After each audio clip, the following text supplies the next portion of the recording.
100. Reliazwit capítulo 653 Autor, Ermo. Esse capítulo veio de centralnovel.com. Não se esqueça de conferir o site. Droga.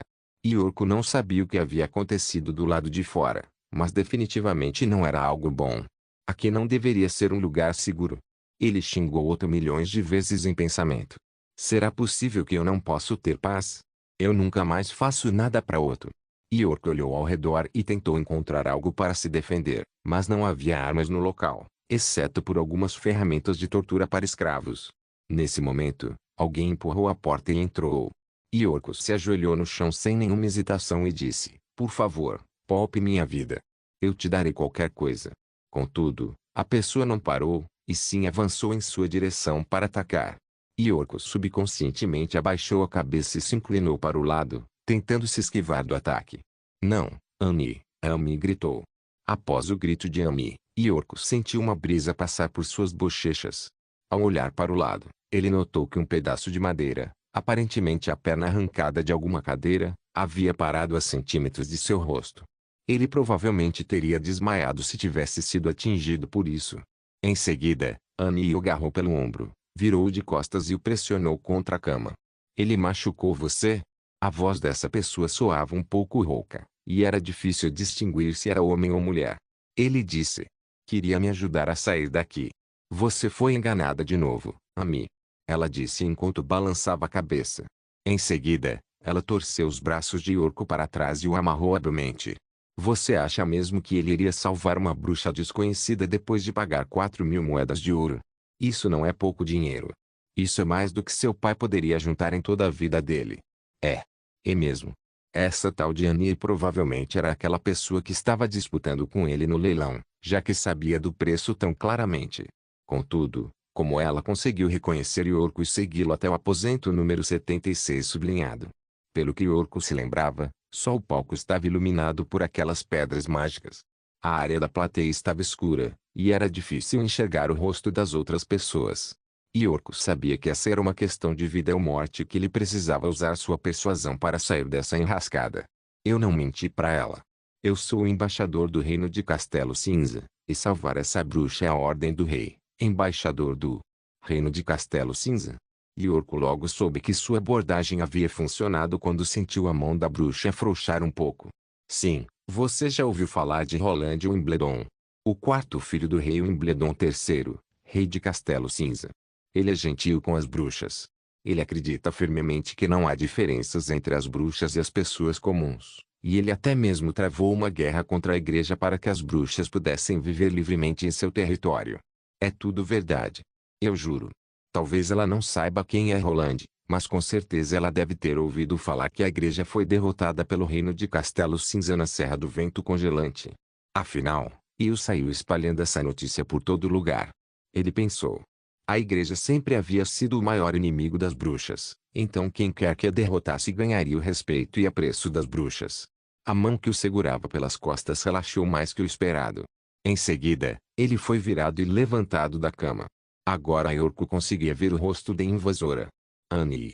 Provavelmente era uma mulher, mas tinha uma aura heroica de homem, e dava para notar que ela era bastante musculosa, embora estivesse coberta por um manto.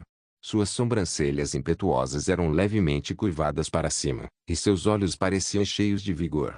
O cabelo dele estava preso por um barbante, formando um rabo de cavalo, e a testa dela estava totalmente à mostra. Yorko teria pensado que ela era um homem se a voz dela fosse mais grossa. A aparência dela fez ele ficar com um pouco de inveja. "Neste caso, por que você não soltou ela logo?" A mesma pergunta de novo. Yorko teve que repetir sua explicação novamente. "Fiz isso pela segurança dela. Seria muito perigoso se ela não acreditasse em mim e tentasse fugir." "Para onde você ia levá-la?" Annie, que obviamente era mais esperta que Ami, duvidava da explicação de Yorko. "Você ia dar ela de presente para o rei de Castelo Cinza?" "Mas é claro que não." Ele rapidamente mudou suas palavras no meio do caminho. "Meu velho amigo nunca trataria as bruxas como escravas. Muitas bruxas vivem no território dele como qualquer pessoa normal, e existe até mesmo uma organização que visa proteger o direito das bruxas." "Chega!" Annie interrompeu furiosamente. Yorko rapidamente fechou a boca. Ao conversar com Yu, Ele soube de várias coisas feitas por Sua Majestade. Ele ouviu que Sua Majestade, com a ajuda das bruxas, conteve a doença disseminada pela igreja durante o surto da praga demoníaca. Isso obviamente era uma coisa boa. Yorko não entendia por que Anya parecia tão irritada ao saber que havia um lugar onde as bruxas poderiam viver em paz. Isso soa exatamente como a associação Presas de Sangue. Anya disse friamente. Elas costumavam falar isso também. Associação do quê? Yorko sentiu que havia algo de errado. As bruxas devem confiar apenas em si mesmas, e não em promessas de nobres. Ela averiguou o local e rapidamente encontrou a chave pendurada na parede. Espere, você vai levá-la? Estamos no subterrâneo. Você não viu os guardas do lado de fora quando você entrou? Como é que você vai escapar daqui com ela? Você não precisa se preocupar com isso. Eu dou o meu jeito. Anya destrancou as argolas de ferro e libertou Ami. Após isso, ela puxou Yorko para prender o tornozelo dele numa das argolas. Você realmente não quer considerar mais um pouco? Yorko ficou mais corajoso depois de perceber que Anya não iria matá-lo. Ele tentou convencê-la pela última vez enquanto obedientemente a deixava prendê-lo. Por que não esperar até amanhã? Assim que eu sair, eu entrego ela para você. Dessa forma, você não precisa se arriscar tanto e ninguém suspeitará de nada. Isso realmente parece bom, mas também é possível que eu seja recebida por espadas e pedras da retaliação divina. Annie se manteve impassível e disse, no passado eu cometi um grande erro por causa do meu descuido, não vou deixar que isso aconteça de novo. Depois de prender Yorko, Annie arrastou o número sublinhando 76 sublinhado para dentro e, da mesma forma, prendeu um dos tornozelos dela numa argola de ferro. Por que você não a matou? Ele conseguiu ver uma marca de sangue na cabeça de número sublinhando 76 sublinhado. Mas ela ainda estava viva a julgar pelo movimento de respiração. Aparentemente ela havia desmaiado ao receber uma pancada na cabeça. Não demoraria muito para eu matar vocês dois após resgatar Ami. As palavras de Anya fizeram Yorko tremer na base. Mas eu não vou te matar, já que talvez eu deva um agradecimento ao rei de Castelo Cinza por ter derrotado a igreja. Entretanto, isso não significa que eu vou acreditar nele incondicionalmente. Eu levarei suas palavras para Sua Majestade. Se você precisar de alguma assistência, procure por mim na embaixada. Claro, é melhor que você não me procure, assim dá menos trabalho. Yorko pensou quietamente. Bem, pelo menos eu dei o melhor de mim. Meu velho amigo não pode me culpar, já que não posso forçá-las a ir para o reino de Castelo Cinza. Anya olhou para Yorko por um bom tempo e, em seguida, saiu do local com Ami carregada nos braços. Release capítulo 654. Ei, você está bem? Yorko usou o outro pé para cutucar número sublinhando 76 sublinhado, mas ela permanecia completamente imóvel. Ele suspirou, aproximou-se o máximo que podia dela, pegou o casaco no chão com a boca e tentou se cobrir junto com o número sublinhando 76 sublinhado. Esqueça a noite romântica. Vamos dormir só de conchinha hoje. Após tantas reviravoltas inesperadas, ele ficou surpreso ao perceber que estava bastante calmo. O leilão subterrâneo, as 4.000 moedas de ouro gastas numa bruxa, a atenção que ele atraiu do público, e então o ataque da bruxa. Em uma só noite, ele havia experimentado mais coisas do que em toda a sua vida. Essa adrenalina e estímulo parece não ser tão ruim quanto eu pensei. Claro, Yorko nunca concordaria em passar por tudo isso de novo.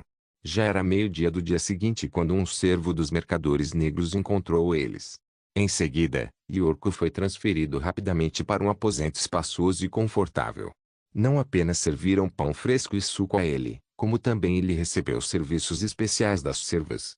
A pedido dele, Otoyoshi, que estava esperando apreensivamente do lado de fora, foi trazido para dentro da caverna. O que aconteceu? Assim que Otto viu o embaixador, ele perguntou avidamente. Me disseram que você se machucou. Eu preciso conversar a sós com esse cavalheiro. Yorko dispensou os servos enviados pelos mercadores negros antes de descrever toda a história em detalhes para Otto. Eu quase fui morto por sua causa. Foi por pouco. Felizmente ela não me matou, já que fui gentil e delicado com a bruxa. Mas se fosse qualquer outro no meu lugar, já estaria morto. Se queixar sempre foi a sua arma mais forte. Mesmo se ele não conseguisse nenhum benefício prático, Pelo menos ele conseguiria fazer com que os outros se sentissem culpados, o que facilitaria tirar vantagem deles no futuro. Otto parecia estar bastante preocupado agora, o que indicava que ele certamente faria algo no futuro para compensá-lo.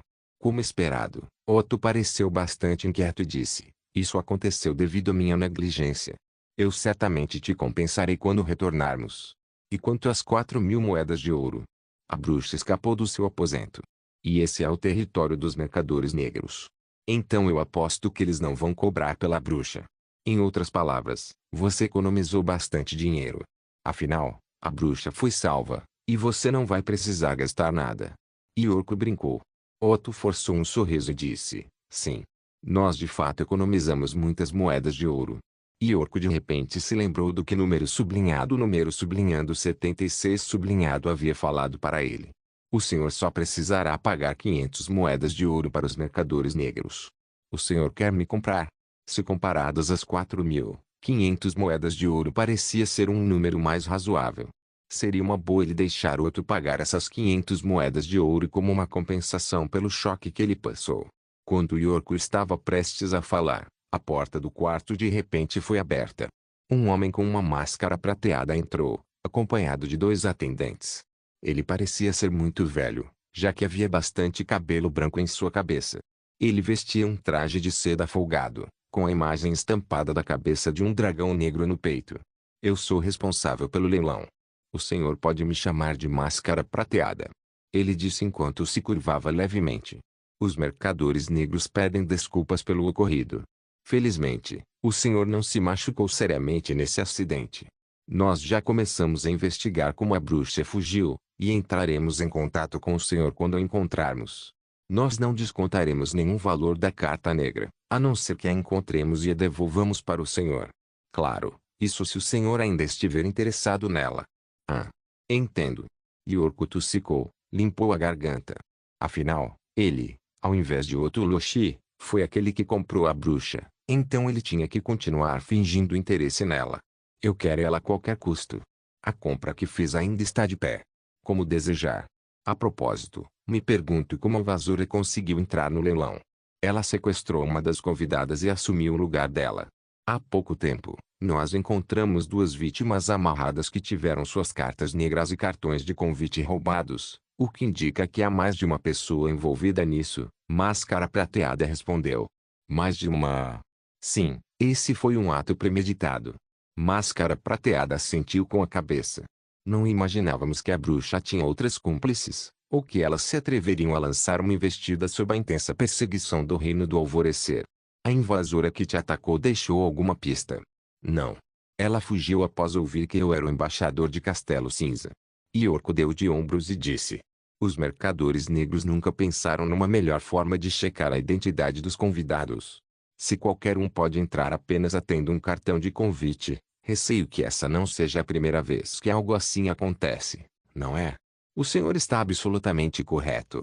Máscara Prateada disse com um sorriso. "Mas esse também é o charme dos mercadores negros. Tendo em vista o risco, as pessoas preferem obter seus produtos favoritos sem revelar suas identidades. Claro, quando fazemos a emissão de cartas negras, avaliamos cuidadosamente nossos clientes, incluindo o quanto eles valorizam as cartas negras e se eles possuem a capacidade de mantê-las em segurança. Por isso, as 2 vítimas que foram sequestradas não terão uma segunda chance de obter mais convites. Afinal, de certa forma, a culpa também foi delas. Certo?" Yorko disse, dando de ombros. "Mas me diga. Como ela conseguiu escapar daqui? Eu lembro que havia muitos guardas na entrada da caverna, e seria impossível ela escapar carregando uma bruxa ferida sem ser notada. Não me diga que elas se esconderam em algum lugar da caverna e escaparam de fininho." Máscara Prateada balançou a cabeça. "Elas escaparam pelo respiradouro. Normalmente a entrada e saída do respiradouro são protegidas por barras de ferro, mas essas barras de ferro foram derretidas, provavelmente pela habilidade de alguma bruxa. Então essa foi a rota de fuga preparada por Annie. E parece que mais de uma bruxa participou desse resgate. Otto trabalhou tanto pra nada." Yorko pensou. "É. Realmente não havia nada que vocês podiam fazer." Yorko disse. Em seguida, ele fingiu perguntar casualmente: "E quanto à minha guia?" Ela será severamente punida pelos mercadores negros. Como uma guia, é a responsabilidade dela proteger os convidados. Ela não é mais qualificada para a posição. Posso vê-la? O senhor quer puni-la pessoalmente? Não. York olhou para Otto. Eu quero comprá-la. Mas ela já é uma prisioneira dos mercadores negros. Máscara Prateada disse, hesitante. 500 moedas de ouro. Eu pagarei com a carta negra. Espere um minuto. Senhor embaixador? Otto perguntou, surpreso. Que guia? York pressionou a mão de Otto, mas não respondeu. Máscara Prateada assentiu com a cabeça após um momento de silêncio. Entendo. Se o senhor insiste, nós daremos número sublinhando 76 de presente para o senhor. Um presente? York primeiramente ficou surpreso, mas logo em seguida se sentiu muito satisfeito. Já que ela não pode mais ser uma guia, realmente é melhor dá-la de presente para o senhor. Considere isso como uma compensação dos mercadores negros por esse acidente. Máscara Prateada se curvou mais uma vez e disse, espero que possamos nos encontrar novamente. Heleazlitt capítulo 655 segurando uma pedra da luz, Banash Lothar caminhava passo a passo em direção às profundezas da caverna de Calcário, propriedade dos mercadores negros. 1. O declive da caverna era tão íngreme que ele mal conseguia caminhar direito, mesmo com a ajuda de seus servos. Eu finalmente fiquei velho. Tristeza de repente apareceu em seu coração. Desde os 20 anos, ele havia assumido os negócios da família e criado uma câmara de comércio que era rica e poderosa. Seus esforços e empolgação durante esse período mal podiam ser expressos em palavras. Embora tivesse recebido apenas um título honorário de cavaleiro, sua reputação e status não eram inferiores aos das 3 grandes famílias do Reino do Alvorecer. Contudo, isso não queria dizer que sua grande conquista poderia ser passada para as futuras gerações.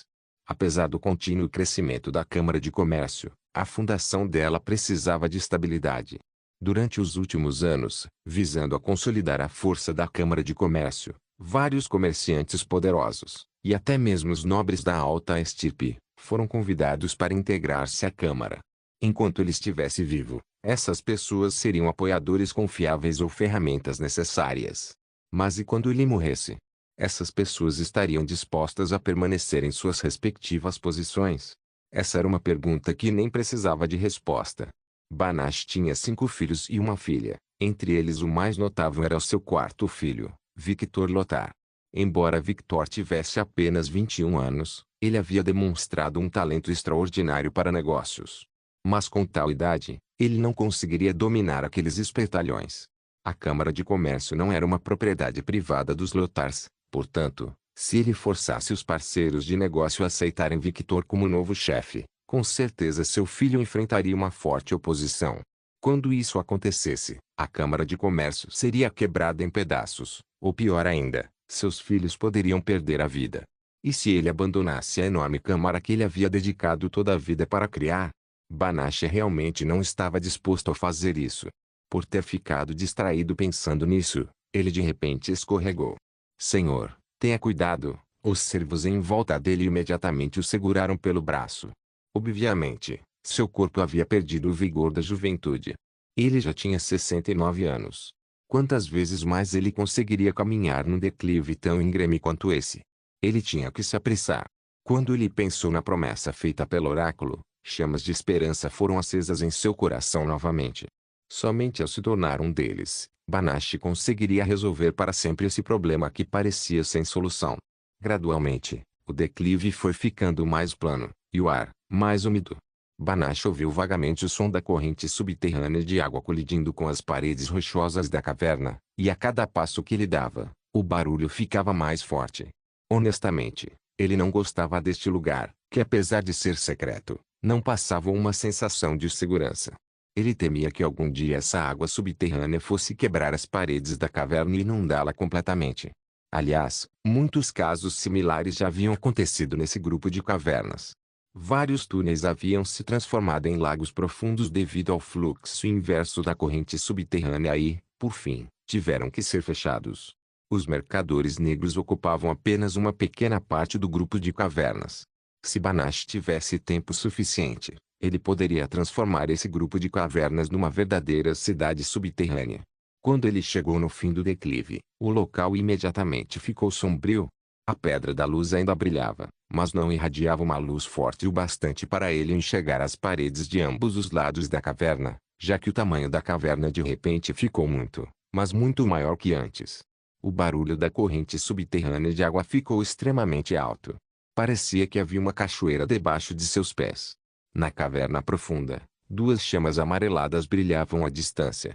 Eram os guardas enviados pelo oráculo para recebê-lo. Certo, parem e esperem aqui. Banach falou para os servos. Mas senhor, ainda há um longo caminho pela frente, os servos disseram, preocupados. Está tudo bem. Eu tenho que caminhar essa última parte do caminho sozinho. Banach disse lentamente. Os servos não tentaram mais persuadi-lo, já que eles eram apenas servos. Por isso disseram, sim, senhor. Por favor, tenha cuidado na sua caminhada. Banach continuou a caminhar cuidadosamente até o centro dessa caverna extraordinariamente imensa. Chegando lá, ele se deparou com um precipício gigantesco, e no meio desse precipício, havia uma espécie de montanha, como se fosse uma ilha cercada por um mar de escuridão. Para chegar nessa montanha, cujo nome era Monte Rochoso, ele precisava atravessar uma ponte estreita. Quando Banach começou a caminhar pela ponte, ele foi cercado por escuridão, já que a pedra da luz em sua mão só conseguia iluminar alguns passos à frente. Se não fossem pelas duas luzes amarelas que brilhavam no fim da ponte, Banach sentiria como se estivesse caminhando pelo abismo do inferno. O barulho estrondoso da água abaixo se parecia com o gemido dos espíritos e fantasmas. Esse lugar era de fato muito estranho. Névoa gradualmente começou a se formar, e o alcance da luz ficou ainda mais reduzido devido ao excesso de vapor d'água. Banach sabia que neste momento ele tinha que ser extremamente cuidadoso, já que nessa parte da ponte havia muito musgo, e se ele escorregasse dali, nem o oráculo seria capaz de salvá-lo. Em meio ao ar úmido, Banach Otar finalmente atravessou a ponte e chegou no Monte Rochoso. Vendo Banach ofegar de cansaço, os guardas da oráculo de repente viraram as costas e disseram, siga-nos. A mestra oráculo já o espera há muito tempo. Sem tempo para reclamar, Banach respirou fundo e seguiu os dois guardas.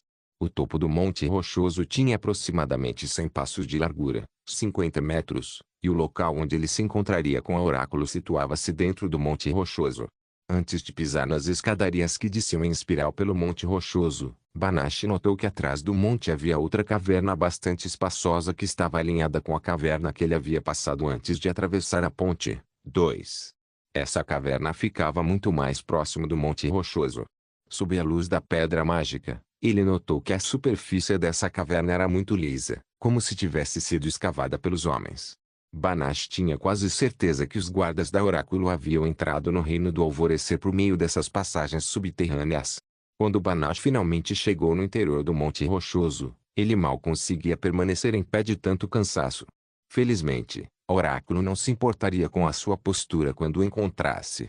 Os guardas entregaram uma almofada macia para ele e, em seguida, pediram para que ele se sentasse num canto da sala de pedra. Após isso, eles fecharam a cortina grossa e pesada para bloquear o som da corrente subterrânea de água. Você está pronto? Um dos guardas perguntou. Sim, por favor, permita-me conversar com a mestra oráculo. Banach limpou o suor de sua testa. Embora seu corpo estivesse exausto, seu coração estava cheio de expectativa. Com essas palavras, a pedra da luz em sua mão de repente brilhou intensamente, assim como as pedras mágicas nas mãos dos dois guardas. Em seguida, as 3 pedras mágicas apagaram de vez, e a escuridão envolveu a sala de pedra. Como essa não era a primeira vez que ele via essa cena, Banach não se sentia surpreso, e sim cheio de admiração e reverência ao presenciar o poder do oráculo. De repente, uma cortina de luz púrpura se levantou do chão, iluminando a escuridão. 3. Através dessa cortina de luz, Banach viu um lugar completamente diferente. Esse lugar também ficava no subterrâneo, só que rodeado por rios vermelhos de lava. Esses rios de lava nasciam de vários buracos rochosos e convergiam no fundo, formando a imagem de uma teia de aranha. Bem acima dos rios de lava, estava o corpo da oráculo, um sarcoma gigante que se prendia à parede rochosa com seus inúmeros tentáculos. 4. A pele da oráculo se expandia e contraía repetidamente, como se estivesse respirando aquele ar quente. A oráculo não tinha olhos, nem boca, mas podia ver e conversar com qualquer pessoa pela mente. Essa era a verdadeira aparência da oráculo, que não precisava se transformar em ser humano, pois ela, em si, era extraordinária. Banach-Lotar respeitosamente abaixou a cabeça. Heliaswit capítulo 656. A voz feminina ressoou diretamente na mente de Banach. Por favor, sinta-se à vontade para conversar comigo. O que aconteceu lá em cima? Ao invés de falar, ele precisava apenas sussurrar em seu coração para dar uma resposta. Embora difícil de se acostumar no início, Banach tinha que admitir que essa forma de comunicação era mais efetiva e rápida, além de ser mais difícil de mentir. Banach contou ao oráculo, através de seus pensamentos, o que havia acontecido. Santa Oráculo, algo inesperado ocorreu. Elas não aceitaram o convite do embaixador de Castelo Cinza. Isso é culpa minha. Eu não esperava que elas estivessem tão relutantes em abaixar a guarda. A Oráculo não o culpou, e disse melancolicamente, é difícil prever o que os outros pensam. Você tem algum plano B para resolver isso? Elas vão aceitar o convite do embaixador. É só uma questão de tempo. Ele parou por um momento. Falo isso devido à nova política de Sua Majestade Apemoia. TSC. Típico de homem comum. Banach ficou espantado e perguntou, o que posso fazer pela senhora, Santa Oráculo? Eu não gosto dessa política de eliminação de bruxas. Você pode garantir que ninguém vai se machucar? Banach ficou sem saber o que dizer, pois ele sabia que essa política, uma vez implementada, tornaria inevitável que algumas bruxas fossem capturadas ou até mesmo mortas. Já que a Oráculo havia apenas ordenado que ele levasse as bruxas para o sul em direção à região oeste do reino de Castelo Cinza, e não que ele garantisse a segurança das bruxas, ele havia pensado que não precisaria se preocupar em quantas conseguiriam sobreviver durante a jornada. É isso que você pensa? A Oráculo levantou a voz de repente. Todos os tentáculos dela se contorceram, e a lava abaixo começou a se agitar furiosamente. Não se esqueça do que eu te disse. Antes do grande caos, cada bruxa é essencial. Pelo jeito que ela reagiu, Banach entendeu que havia acontecido algo de errado. Logo em seguida, ele lembrou que estava conversando por pensamentos. Ou seja, tudo o que ele acabou de pensar havia sido transmitido diretamente para ela. Ele rapidamente explicou, não, Santa Oráculo. Eu me lembro de cada palavra que a senhora disse. Eu também não quero machucar nenhuma pessoa inocente, mas para atender ao pedido da senhora, precisarei de mais tempo para reorganizar as coisas. Afinal, nem todos possuem a coragem para desafiar a autoridade do rei, e nem todos são confiáveis. O oráculo respondeu rapidamente, mandarei meus guardas para ajudá-lo. Quanto tempo demorará? Banach soltou um suspiro de alívio, já que ele havia presenciado o poder desses guardas. Geralmente falando, os cavaleiros não chegavam aos pés deles, alguns nem conseguiriam ver seus movimentos claramente. Se 2 ou 3 desses guardas lutassem juntos, poderiam derrotar de 20 a 30 soldados, o que também revelava o quão extraordinariamente poderosa era o poder da Oráculo. Eu consigo concluir o terceiro passo do plano em 2 semanas. Tudo bem, faça-o. Santa Oráculo, Banach hesitou e continuou. As bruxas são tão importantes assim? Elas são as únicas abençoadas pelas divindades. Em termos de poder ou riqueza, eu conheço um Candi. O oráculo interrompeu. Um candidato melhor para ser a escolha divina. Você não sabe de nada. Nenhuma riqueza ou poder sobreviverá frente ao grande caos. As divindades procuram por um salvador que saiba como usar o poder divino, e não uma pessoa influente ou rica. Homem comum, você é útil. De fato, então quando a missão for concluída, eu lhe concederei uma recompensa apropriada, tal como a imortalidade, mas você também precisa conhecer o seu lugar. Banach sabia do grande caos. A cada 400 anos, uma lua sangrenta apareceria no céu e então os portões do inferno seriam abertos. Demônios sairiam aos montes desses portões, massacrando os seres humanos por todo o continente, e a única pessoa que poderia resistir a esses cruéis inimigos era a escolha divina. Hoje, por meio da conversa com o oráculo, ele sabia um pouco mais sobre essa escolha divina. A oráculo parecia estar procurando alguém que poderia se conectar diretamente com as poderosas divindades, e esse alguém era uma bruxa. Não querendo desistir, ele perguntou novamente, mas... A senhora tem certeza de que a escolha divina está definitivamente entre as bruxas do reino de Castelo Cinza? A oráculo permaneceu quieta por um momento, o que não era algo normal. Após isso, ela disse, ninguém sabe a resposta. Essa é apenas outra tentativa. Apenas uma das muitas que fizemos nos últimos séculos. E se também não conseguirmos encontrar a escolha divina desta vez? Nós continuaremos procurando até a chegada do grande caos, quando o mundo humano será completamente destruído. Quando Banashee pensou em como seria inútil se tornar um imortal se todos os seres humanos morressem, ele sorriu amargamente e prometeu: entendo. Eu farei o meu melhor para concluir a missão. Todos os tentáculos da Sarcoma dançaram simultaneamente, indicando que a oráculo estava contente.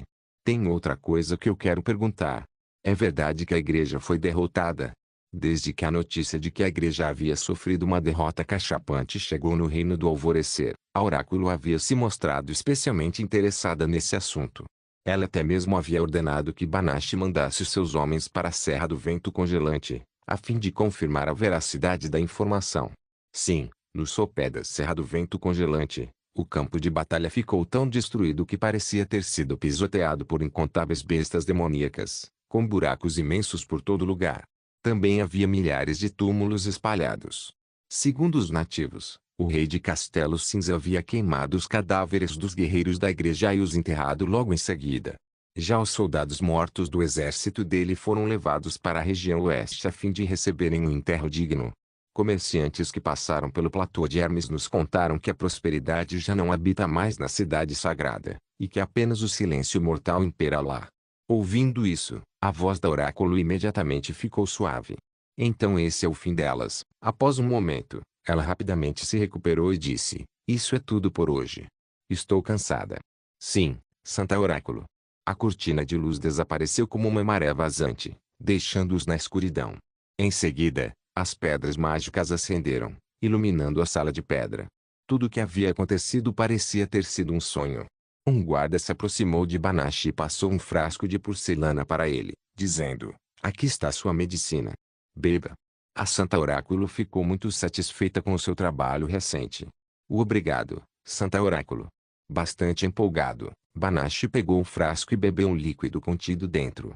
Logo após fazer isso, ele sentiu uma corrente de calor fluindo de seu estômago e rejuvenescendo todo o seu corpo.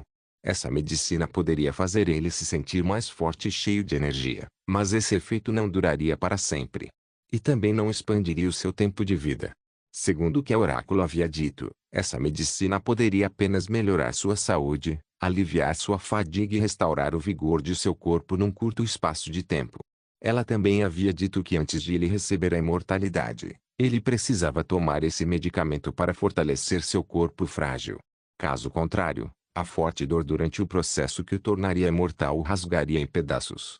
A honestidade da oráculo em contar-lhe a verdade sobre essa medicina fortaleceu ainda mais sua crença nela, pois ele acreditava que se ela tivesse mesmo a intenção de enganá-lo, teria falado que o consumo contínuo dessa medicina mágica poderia dar-lhe a imortalidade, e ele com certeza teria acreditado. 3 anos atrás, ele havia entrado neste lugar sendo empurrado numa cadeira de rodas por um servo. Hoje, pelo menos, ele poderia ficar de pé e caminhar sozinho. Essa foi a melhora que a medicina havia lhe trazido. Banashee estava confiante de que se ele pudesse obter a imortalidade após concluir a missão passada pelo oráculo, todos os problemas complicados que ele tinha poderiam ser facilmente resolvidos. Ele passou pela porta e caminhou em direção às escadarias do Monte Rochoso, com suas costas e cabeça eretas. Sentindo-se totalmente diferente da última vez que ele havia visitado a Sala de Pedra, neste momento ele estava completamente cheio de energia, e nem mesmo os ventos frios e úmidos o incomodavam. Seus passos estavam firmes, e o barulho estrondoso do rio subterrâneo soava como cornetas de guerra, encorajando-o a avançar. Release capítulo 657. Roland encheu uma xícara de chá para si e olhou para Rouxinol. Quer um pouco? Sim, obrigada. Sentada no sofá, ela estava lendo a nova peça escrita por Mai, e parecia bastante entretida. Ela segurava o livro numa mão, e um pedaço de peixe seco na outra. Desde que Ana havia conversado com ela, Rouxinol havia desaparecido por 2 dias. Quando ela retornou, parecia aliviada, livre e tranquila, como sempre esteve antes. Desde o retorno dela, Roland sentia que ela toda hora sorria para ele, e que às vezes o espiava com olhos repletos de vitalidade. Tome o que ela estava fazendo agora como um exemplo. Ela havia colocado os pés em cima da mesinha e movido o vestido dela para o lado, revelando suas pernas esbeltas com meias longas e pretas. Ela não o evitava, e só se ocultava no mundo da névoa quando alguém entrava no escritório. Essa postura sedutora dele o fazia ter dificuldades para se concentrar. Ele não conseguia conter seus olhos de involuntariamente dar uma espiadinha de vez em quando. Como resultado, já era quase meio-dia e ele não havia concluído um único projeto. Ele se queixou em seu coração: eu sabia que eu não deveria ter pedido para a Soraya desenhar essas meias longas. Ele encheu uma xícara de chá para ela e disse: aqui está seu chá. Ela baixou o livro e pegou a xícara com ambas as mãos. Após sentir o aroma do chá, ela disse: ah, ótimo chá. Você poderia, por favor, adicionar um cubo de açúcar para mim? Ele descobriu que ela gostava tanto de comida salgada quanto de comida doce, e não importava o quanto ela comia, nunca engordava. Quando ele estava em coma, ela havia perdido muito peso e parecia mais magra que antes, mas após ele acordar, ela rapidamente voltou ao seu peso original. O peso dela parecia ter um limite máximo. Quando ela alcançava esse limite, parava de ganhar mais peso. Ele havia brincado com ela dizendo que se ela comesse muito, ficaria gorda, mas agora ele percebeu que isso não era lá um problema para ela. Ele adicionou um cubo de açúcar na xícara de rouxinol e retornou à sua mesa. Após desenhar algumas linhas de contorno no papel, ele não conseguiu conter sua curiosidade e falou: rouxinol, o que? Ana falou com você? Bem, ela se levantou habilmente do sofá e apareceu imediatamente na frente da mesa. É um segredo. Você não pode me contar? Após uma pequena hesitação, ela balançou a cabeça e disse: não, eu prometi a Ana. Se fosse algo que só me envolvesse, eu te contaria, mas isso. Ela me pediu para não contar. Bem, entendo. Roland tomou um gole de chá e parou de perguntar. Ele poderia perguntar para Ana diretamente, mas sendo uma pessoa de que é normal, ele sabia que devia parar de mencionar esse assunto repetidamente. Pelo menos, pela reação de rouxinol, ele poderia dizer que Ana não ficou furiosa.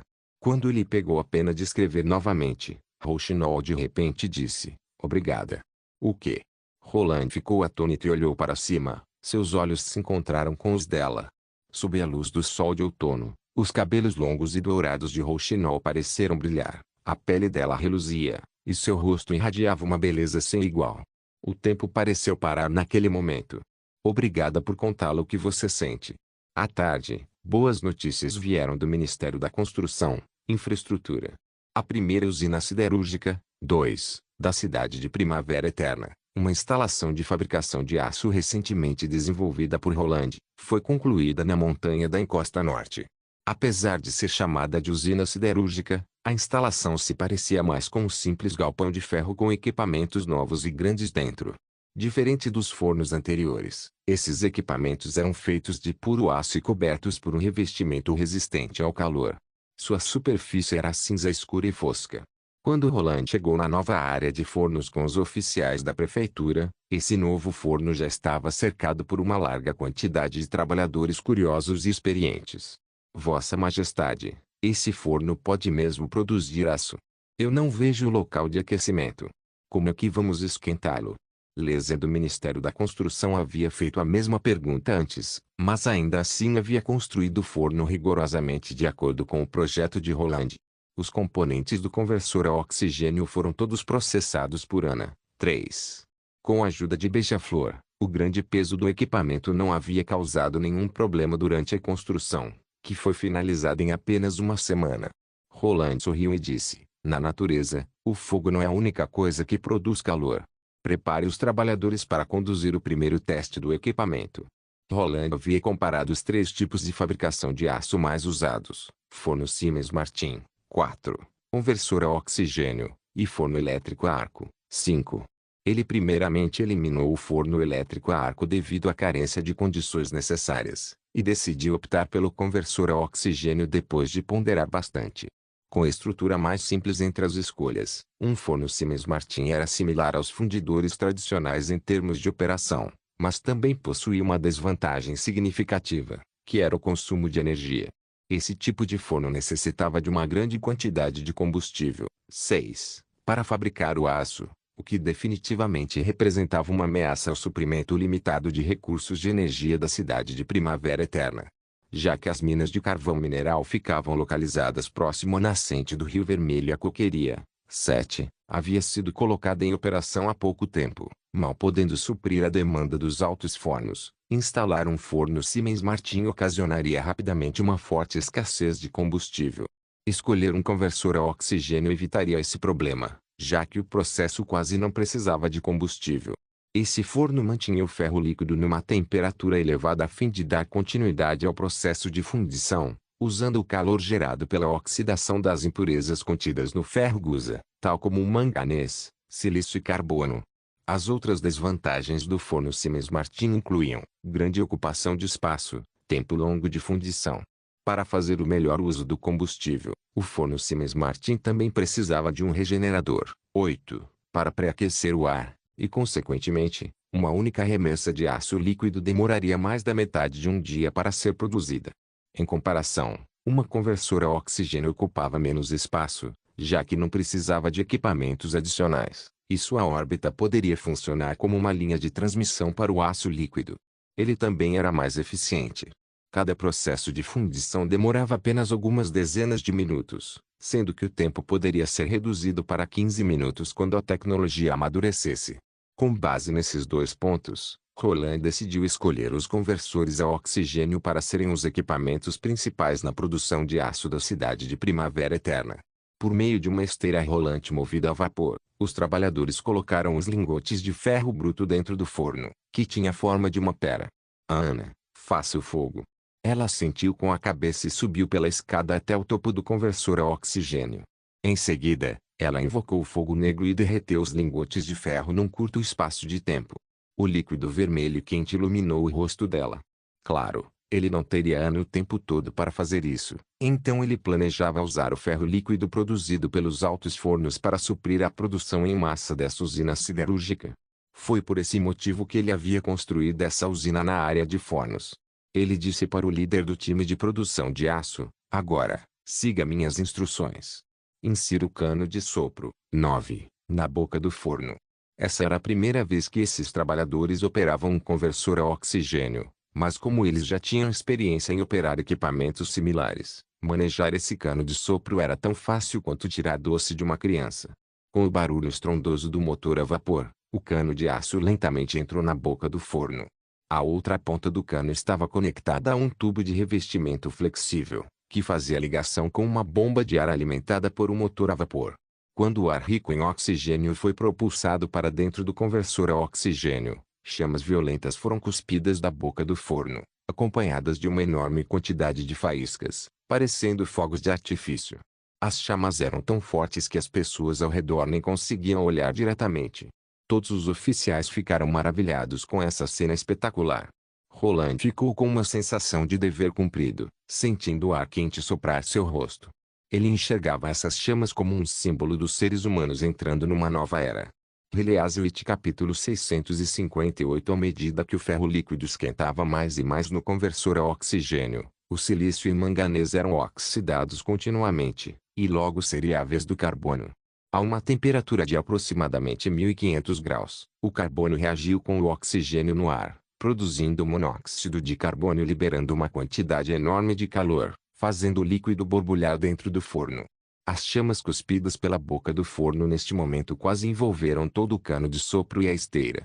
Foi exatamente por esse motivo que Roland havia pedido a Soraya para cobri-los com um revestimento resistente ao calor. Uma larga quantidade de monóxido de carbono foi expulsa do forno, misturando-se com o ar de fora e inflamando-se violentamente. Parecia que o forno todo havia sido incendiado. Os barulhos ensurdecedores causados pela expansão do gás superavam até mesmo o barulho dos motores a vapor. Já que essa cena evocava facilmente a imagem de um vulcão em erupção, todas as pessoas presentes moveram-se alguns passos para trás, com medo, exceto Roland, que permanecia no mesmo lugar, com suas duas mãos atrás das costas. Ele encarava os ventos fortes e quentes, totalmente imerso nos fascinantes rugidos do forno. Roland achava uma pena não poder usar oxigênio puro neste processo devido às limitações tecnológicas. Caso contrário, as chamas irradiariam um brilho ainda mais forte. Quando os óxidos de fósforo e enxofre, que eram os últimos elementos a serem oxidados, reagiram com o calcário e se tornaram escória, as chamas começaram a enfraquecer e o ferro líquido se transformou em aço fundido. Por ser mais leve, a escória flutuava no aço líquido. 2. Os trabalhadores só precisariam inclinar o forno, e o aço líquido sairia pelo furo de corrida. 3. Seria como encher uma xícara de chá. Para prevenir que a escória entrasse na panela de vazamento, uma usina siderúrgica moderna usaria retentores de escória esféricos ou de tronco cônico. 4. Ou um sensor infravermelho. 5. Coisas que estavam além da capacidade técnica da cidade de Primavera Eterna. Para resolver isso, Roland decidiu utilizar um método bastante simples, que era não retirar todo o líquido do forno. Ele instruiu os trabalhadores a retirarem cerca de 90% do aço líquido do forno, e os 10% restantes serem jogados fora, junto com a escória. Já que Roland não estava buscando eficiência de produtividade, ele não se importava com esse pequeno desperdício. Além disso, quando houvesse bastante desse aço rico em escória, os trabalhadores só precisariam fundi-los novamente no forno e retirarem o máximo de aço líquido que eles pudessem. Para garantir a qualidade do aço, o último passo seria eliminar o excesso de oxigênio do aço líquido. A alumina, facilmente obtida na área cancioneira, poderia produzir excelentes desoxidantes. Um balde de alumínio puro extraído por Lucia foi adicionado ao aço líquido, e rapidamente, a escória de óxido de alumínio e o alumínio líquido sedente começaram a flutuar na superfície. Neste momento, todo o processo siderúrgico foi realizado. Quando os oficiais da prefeitura viram o aço derretido incandescente ser colocado no molde e se transformar em lingotes de aço, todos eles ficaram atônitos e sem palavras. Nesta era, as pessoas normalmente dependiam de ferreiros, que martelavam continuamente o ferro quente, para produzir aço, sendo que qualquer armadura de aço seria considerada uma relíquia de família. Ninguém nunca poderia imaginar que o aço também poderia ser feito desse jeito. A estrela de aço sempre conseguiu produzir muito aço, mas o processo era realizado por meio do poder mágico. Todos sabiam que sem Ana e Lucia, o aço dificilmente poderia ser produzido. Contudo, desta vez era diferente, já que o conversor a oxigênio não necessitava de poder mágico, e sim de trabalhadores comuns. Eles perceberam algo depois de testemunhar toda essa operação manual. Eles estavam cientes de que não poderiam criar outra estrela de aço, mas sabiam que poderiam construir mais conversores a oxigênio e treinar incontáveis trabalhadores. Diante disso, o aço não era mais um material raro. Uma imensa quantidade desse metal sólido seria produzida no sopé da montanha da encosta norte, substituindo os materiais frágeis e fracos, como a madeira e o bronze. Roland ficou feliz ao ver a surpresa e empolgação no rosto dos oficiais. Somente péssimos líderes não ficariam impressionados com esse novo tipo de produção de aço. Roland esperava que os oficiais pudessem enxergar as mudanças e o novo futuro que essa nova tecnologia poderia trazer. Neste momento, a primeira indústria manufatureira de composto de ferro e carbono da cidade de Primavera Eterna havia sido formada. Os processos de mineração, produção de ferro e produção de aço poderiam ser todos realizados por pessoas comuns. Com uma população crescente e rápida expansão da educação, Roland sentia que agora ele conseguia ouvir o som que anunciava o início de uma nova era. Quanto à qualidade da primeira remessa de lingotes de aço, ele faria com que Lucia checasse. Após isso, ele poderia tomar como base os resultados dela para ajustar o tempo de sopro de ar e melhorar os métodos de remoção de escória. Após voltar, ele preferiu não descansar, já que ainda tinha muito trabalho a fazer com as memórias que ele havia retirado do mundo dos sonhos. Já que ele havia concluído todos os livros didáticos primários, Roland agora planejava procurar alguns livros profissionais de maquinaria. Ele precisava de equipamentos de processo de alta performance, já que a cidade de Primavera Eterna brevemente conseguiria produzir uma larga quantidade de aço. Aquelas simples máquinas operatrizes que ele havia criado antes mal poderiam processar alguns produtos avançados, como os canhões cancioneiros, metralhadoras pesadas e as espoletas de granadas. Onde eu posso encontrar esses livros? Na biblioteca da faculdade. Falavam muito que a faculdade era um local repleto de encontros românticos, mas quando Roland ainda era um estudante, nada de romântico havia acontecido com ele nesse período.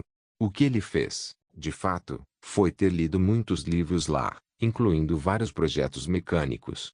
Após jantar, ele foi cedo para a cama. Já que viajar para o mundo dos sonhos não significava descansar, ele provavelmente teria um dia bastante cansativo quando chegasse lá. Além disso, tirar um cochilo durante a tarde no mundo dos sonhos era algo impossível, pois seu apartamento não tinha ar-condicionado, e o tempo de lá era bem quente e abafado. Sob tais circunstâncias, ele tinha que dormir mais cedo no mundo real a fim de salvar energia para realizar suas atividades no mundo dos sonhos. Acordando no mundo dos sonhos, ainda era uma manhã clara e ensolarada de verão. Roland olhou para o celular em cima da mesa de cabeceira e percebeu que havia inúmeras ligações perdidas. Ele tocou na tela e viu que todas essas ligações eram de compradores. Eles também haviam enviado diversas mensagens de texto. Ei, cara, você tem mais alguma armadura? Uma colega meu quer comprar algumas para gravar um filme. Se você estiver interessado, me liga. Eu posso te oferecer um valor maior desta vez. 700 yuan. Que tal? Também posso pagar 200 yuan a mais em cada espada. Sou um bom comprador, não é? Mas, por favor, não precisa molar tanto assim as lâminas. Se você está insatisfeito com os valores, a gente pode conversar. Qual é, cara? Você não vai me responder? Roland deslizou até a última mensagem. Era do banco, informando que o balanço atual de sua conta era de 3.600 yuan, dos quais 1.500 yuan vieram de um depósito feito pelos pais de Zero. Esse dinheiro poderia sustentá-los por um longo tempo. Roland deletou todas as mensagens do celular, colocou uma camisa e foi para a sala de estar. Neste momento, Zero ainda estava na cama. Não querendo esperar até que a garotinha acordasse e fizesse o café da manhã, Roland pegou a carteira, saiu do apartamento, desceu as escadarias do edifício e encontrou um pequeno restaurante na rua. Roland se sentou numa cadeira e disse: uma tigela grande de macarrão de massa de arroz com carne desfiada, por favor. Certo. Já que ele agora tinha dinheiro, ele pensou que seria uma boa desfrutar de uma comida que nem mesmo o rei de Castelo Cinza poderia comer. Afinal, não havia arroz no reino. Rapidamente seu pedido foi servido. Enquanto tomava o café da manhã, ele olhava para o edifício de apartamentos. Até agora, neste mundo, ele só havia visitado uma livraria normal e uma lan house, sempre ocupado tentando ganhar dinheiro ou memorizando o conteúdo dos livros. Essa era a primeira vez que ele tinha um tempo para se sentar e observar os moradores do apartamento de almas. Heleazwit capítulo 659. Aparentemente, o mundo dos sonhos havia aceitado todos os perdedores da Batalha das Almas, já que ninguém neste mundo achava estranho o fato de eles terem cores de cabelo e características faciais diferentes. Por exemplo, Roland tinha cabelo cinza e longo, olhos cinza claros e um nariz afilado, que com certeza atrairia muita atenção se ele caminhasse pelas ruas da comunidade que ele vivia no mundo moderno. Contudo, neste mundo, todas essas pessoas com aspectos incomuns viviam anormalmente, como qualquer outro cidadão local. Jovens corriam para o ponto de ônibus segurando jornais debaixo do braço e lanches na mão. Grupos de idosos conversavam num espaço aberto em frente ao edifício de apartamentos.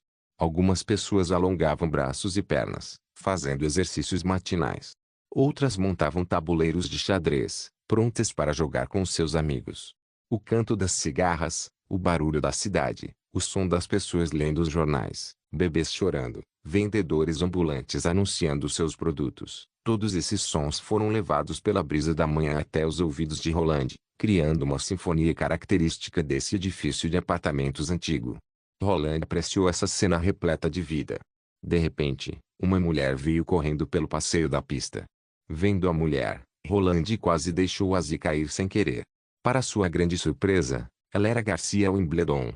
Ela havia prendido o cabelo num coque e estava usando roupas leves de esporte, deixando expostas suas coxas brancas. Além disso, também havia uma toalha em volta do pescoço dela. Ela suava por toda parte, pescoço, braços, rosto. Provavelmente ela esteve correndo por bastante tempo. Ele ficou ainda mais surpreso ao ver todas as pessoas da rua fixarem seus olhares nela, e alguns até mesmo assobiarem para ela, motivando-a. Essas pessoas pareciam animadas, como se tivessem visto uma artista famosa. Contudo, Garcia não deu a mínima para a multidão. Ela continuou correndo pelo passeio o mais rápido que podia e desapareceu na entrada do edifício de apartamentos.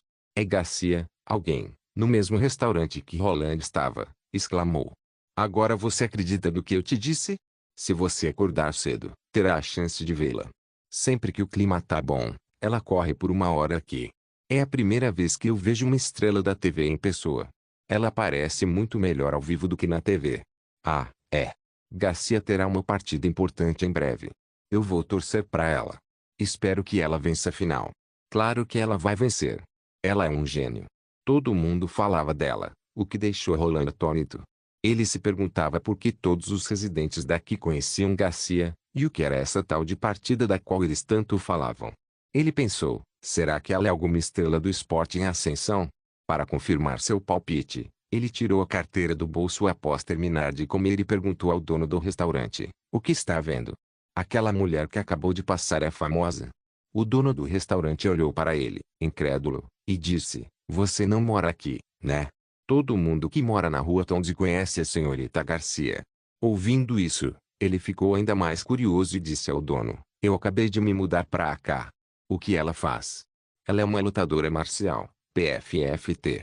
Roland quase cuspiu no rosto do dono. O quê? É só você assistir à TV. Ela é a pessoa mais famosa desta área, e é por causa dela que ainda podemos continuar vivendo aqui. Por quê? O dono do restaurante apontou para um lugar atrás de Roland e disse, olha ali. Quando Roland olhou para trás, ele viu uma grande palavra na parede, remoção. Remoção de moradias. Sim, faz tempo que algumas companhias de desenvolvimento planejam derrubar toda a rua Tonzi para construir um novo arranha-céu aqui. Eles falam que este quarteirão é muito velho e tosco para ser parte da zona central da cidade. Por asneira, aqui claramente é uma área cultural que merece ser preservada. O dono suspirou enquanto passava o troco para Roland. Esses malditos querem nos realocar para o subúrbio. Se não fosse por Garcia, expondo o plano deles na TV e conseguindo um apoio massivo para nós, os desenvolvedores muito provavelmente estariam nos expulsando daqui neste momento. Roland franziu os lábios. Isso realmente seria horrível. É por isso que todos nós apoiamos e torcemos por Garcia. O dono sorriu. Já que você é um morador novo da rua Tonzi, é questão de tempo até que você também se torne um fã dela. Roland entendia que o mundo dos sonhos usava alguns métodos incríveis para conectar e organizar os fragmentos de memória, mas o que havia acabado de acontecer foi bizarro demais para acreditar. O que é um lutador marcial? Algum evento olímpico novo? E essa tal de demolição do apartamento de almas? Deixa de brincadeira comigo. Todas as portas conectadas aos fragmentos de memória estão nesse edifício, assim como o criador deste mundo, eu. E agora eu tenho que agradecer a minha irmã mais velha por ter possibilitado minha morada aqui. Com sentimentos complicados, ele retornou ao apartamento 0825, no qual encontrou Zero já acordada com olhos sonolentos. O cabelo dele estava uma bagunça, isso sem contar o vestido dela, que estava todo amassado. A gola do vestido dela havia caído um pouco para o lado, revelando metade do ombro. Ela disse, tio, você já está acordado? Eu vou fazer o café da manhã imediatamente. Não, eu já tomei café da manhã e trouxe algo para você comer. Ele colocou a omelete, as guiosas, e o leite em cima da mesa e, em seguida, virou-se para a televisão. Zero, com uma expressão confusa no rosto, sentou-se à mesa e perguntou, por que você está se levantando tão cedo ultimamente? Eu te disse que consegui um trabalho, então eu tenho que acordar cedo. Seus pais já depositaram dinheiro na minha conta, e eu também já recebi meu primeiro salário. Nós não precisamos nos preocupar com dinheiro por enquanto. Use seu dinheiro sabiamente. Temos que economizar. Além disso, ainda tem comida na geladeira, então não precisa comprar mais coisas por enquanto. Mesmo dizendo isso, Zero devorava rapidamente o café da manhã. Roland perguntou, a propósito, você sabe quem é Garcia? Ela franziu os lábios e disse, claro, irmã Garcia é bastante talentosa. Ela se juntou à associação marcial com 20 anos de idade, e eu também soube que ela bateu o recorde nas preliminares. Todos os meus colegas da escola idolatram ela, mas eu acho meio chato ficar assistindo essas lutas na TV. Apesar de Roland ter ficado um pouco incomodado pelo fato de ser chamado de tio por Zero enquanto Garcia era chamada de irmã, ele preferiu ignorar esse fato e focar no que queria investigar. Baseado no que a garotinha havia acabado de dizer, os lutadores marciais deste mundo possuíam até mesmo sua própria organização. Ele perguntou, existem muitos lutadores marciais? Poucos. Zero olhou para Roland com desaprovação. Tio, por favor, pare de pensar nisso. Não é todo mundo que tem esse tipo de talento. Apenas aqueles que despertam a força da natureza terão uma chance de se tornar lutadores marciais. Fora que despertar é apenas o requisito básico. Sem determinação e perseverança, Até mesmo os mais talentosos serão consumidos pelo poder e trarão grandes problemas para as pessoas. HMM. Como que você sabe tanto sobre eles? Meu professor que disse. Ele também disse que, ao invés da gente ficar sonhando em ser um lutador marcial, seria melhor que a gente se focasse mais nos estudos e nos tornássemos pessoas úteis para a sociedade. Ela foi para o banheiro tomar banho e, após isso, caminhou em direção à porta com sua mochila. Eu vou ter um dia cheio hoje. Até. Quando o Zero saiu, Roland abriu a mão, sentindo aquele poder estranho. É essa força da natureza. O interesse dele pelo mundo dos sonhos aumentou drasticamente. Sem determinação e perseverança, até mesmo os mais talentosos serão consumidos pelo poder. Isso de alguma forma fez Roland lembrar da tortura do diabo que atacava as bruxas. Ele se perguntava como este mundo havia integrado todas as memórias devoradas, e quais eram as regras por trás disso. Antes, ele planejava ir para a biblioteca da faculdade. Agora, contudo, ele havia mudado de ideia. Reliazwit capítulo 660. Roland passou a tarde toda assistindo vários canais de TV. Ele assistiu vários programas de artes marciais. Diferente das lutas tradicionais, esse tipo de competição acontecia numa arena tão larga quanto um campo de futebol. Sem juiz na arena, a luta era extremamente intensa. Não era raro ver os lutadores quebrarem o chão no calor da partida, e sons estrondosos como trovões poderiam ser ouvidos quando os lutadores trocavam golpes, o que lembrava os efeitos especiais de um filme de ficção. Em termos de competitividade e charme, esse tipo de esporte era muito melhor que boxe e luta livre. Todos os artistas marciais lutavam de maneira direta, sem nenhum intervalo ou round interrompendo a competição. Não era à toa que a audiência ficava tão empolgada vendo esse tipo de luta. Roland franzia as sobrancelhas sempre que via um lutador marcial cuspir sangue ou ser ferido gravemente. Ele pensava, esses lutadores realmente exageram. Além das partidas, Roland também estava prestando bastante atenção nos lutadores marciais. Eles obviamente possuíam uma força física muito maior que a das pessoas comuns, e a força da natureza parecia dar-lhes algumas habilidades especiais, ao invés de apenas aumentar o poder e a velocidade deles. Cada uma dessas habilidades especiais recebia um título, que também se tornava o apelido do lutador. Por exemplo, havia um lutador marcial chamado Furacão. O apelido dele era Tempestade de Socos, já que ele poderia socar inúmeras vezes numa velocidade altíssima. Roland ficou surpreso com esse método propagandístico que revelava claramente o triunfo dos lutadores para os seus oponentes antes da partida começar. Ele ficou ainda mais surpreso quando notou que havia um demônio entre os lutadores marciais. Era um demônio frenético típico, que era alto e tinha braços grandes. Já que o demônio não usava máscara ou luvas de ferro, toda a audiência conseguia ver claramente suas presas e mãos de 3 dedos, que obviamente não eram características de seres humanos. Contudo, ninguém parecia assustado com o demônio. O narrador até mesmo chamou de lutador marcial estrangeiro. Roland ficou impressionado novamente com esse poderoso e estranho mundo dos sonhos. Para racionalizar a existência do demônio devorado por Zero, este mundo havia criado até mesmo uma minoria racial. Roland lembrou que Zero também havia devorado uma besta demoníaca híbrida. Então bestas demoníacas também existem neste mundo. Mas como será que elas foram adaptadas? Roland rapidamente se lembrou da personagem Ergue a Cauda, que era cheia de vigor. Quando Roland ouviu seu próprio estômago roncando, ele de repente notou que o sol já estava se pondo. Ele não pôde deixar de franzir as sobrancelhas. Zero normalmente retornava antes deste horário. Ele havia lido o diário dele e sabia que a escola ficava localizada na Avenida Zongsan. Ficava a apenas 3 quilômetros de distância. Se ela pegasse o ônibus, chegaria em casa em 10 minutos. O reforço escolar dela terminava às 5h30 da tarde, e agora já era às 6h15. Ele ficou um pouco preocupado. Será que aconteceu algo com ela na escola? Após pensar mais um pouco, ele decidiu sair primeiro a fim de comprar algo para comer. Roland pensou que talvez Zero tivesse saído com as amigas dela. Já que era verão, o dia ficaria claro até às 8 da noite, então ela provavelmente havia ido a algum parque ou sala de jogos para se divertir com suas amigas. Por isso, mesmo se ele fosse na escola dela neste momento, provavelmente ele não a encontraria lá. Ele não era a babá dela, e também não queria ser o tio chato. Ela é apenas uma garotinha. Embora ela seja bastante esforçada, chega uma hora que ela também quer relaxar. Então eu vou cozinhar. Não, Eu farei um jantar para nós dois. De repente, um noticiário interrompeu a programação normal da TV. Boa noite, telespectadores. Interrompemos nossa programação para darmos uma notícia de última hora. Segurando uma pilha de papéis na mão e com uma expressão de preocupação no rosto, o apresentador do noticiário disse: um ônibus da Rota 0029 acabou de ser sequestrado na Avenida Zongsan. O sequestrador tem uma faca. A polícia rodoviária já interditou a rua. Aconselhamos que todos os moradores dessa área permaneçam em casa por enquanto. Nós cobriremos novas notícias. Após isso, a imagem da TV mudou para a cena do crime. Roland viu uma grande multidão reunida em volta do cordão de isolamento dos policiais. Espere, essa não é rota de viagem de Zero?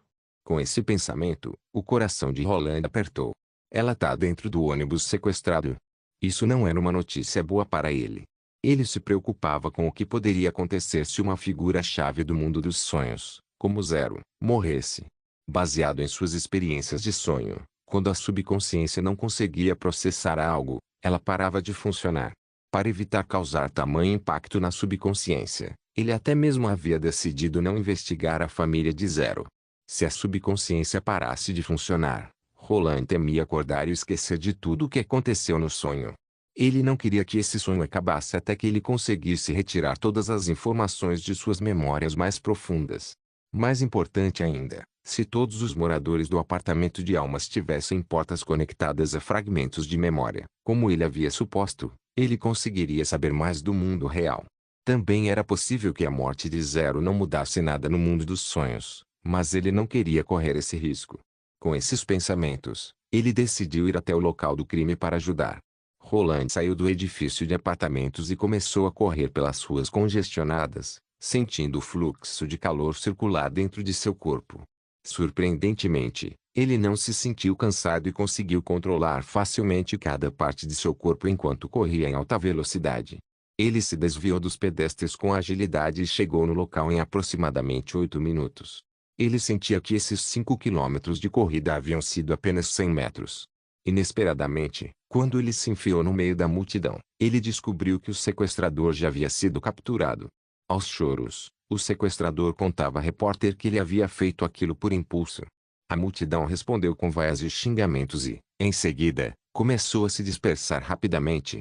A polícia rodoviária começou a retirar os bloqueios da pista, liberando o tráfego. Com os lábios franzidos, ele se queixou em pensamento: quem disse que a polícia sempre chega atrasada? Além disso, ele não viu Zero no ônibus sequestrado. Ele suspirou por dentro. Parece que eu corri tanto pra nada. Quando Roland estava prestes a partir, ele ouviu um pedido fraco de ajuda vindo de um beco do outro lado da pista. Ele olhou rapidamente na direção do beco. Neste momento, a noite ainda não havia caído completamente, mas os prédios imensos nos dois lados do beco bloqueavam toda a luz. Era escuro dentro. Ele não conseguia ver nada. Será que eu ouvi errado? Após vários minutos, quando ele caminhou lentamente até a entrada do beco, ele ouviu aquela voz fraca novamente. Deve ter alguém dentro. Vou pedir ajuda aos policiais. Ele se virou somente para descobrir que todos os policiais já haviam entrado em seus carros e começado a dirigir. Era muito tarde para pará-los agora. Devo fingir que não ouvi nada? Contudo, ele claramente sentia que havia algo dentro do beco que o atraía. Quando ele se aproximou ainda mais da entrada do beco, o fluxo de calor em seu corpo começou a se agitar. Era como se fosse um impulso ou um sentimento de euforia que o instigava a entrar no beco. No momento seguinte, Roland entrou no beco. Depois que seus olhos se ajustaram rapidamente à luz fraca de dentro, ele viu um homem virado de costas. Foi você que pediu ajuda? Roland perguntou, franzindo as sobrancelhas. O homem não respondeu, nem se virou. Ao invés disso, a cabeça dele virou 180 graus na direção de Roland. Vendo isso, Roland ficou espantado. Ele ficou ainda mais chocado quando viu que o rosto do homem estava preto e cheio de bolhas, como se tivesse sido queimado. Um ciclone vermelho escuro brilhava na testa dele. Obrigado por assistir. Até a próxima. Solen Irmãos. Solen Irmãos.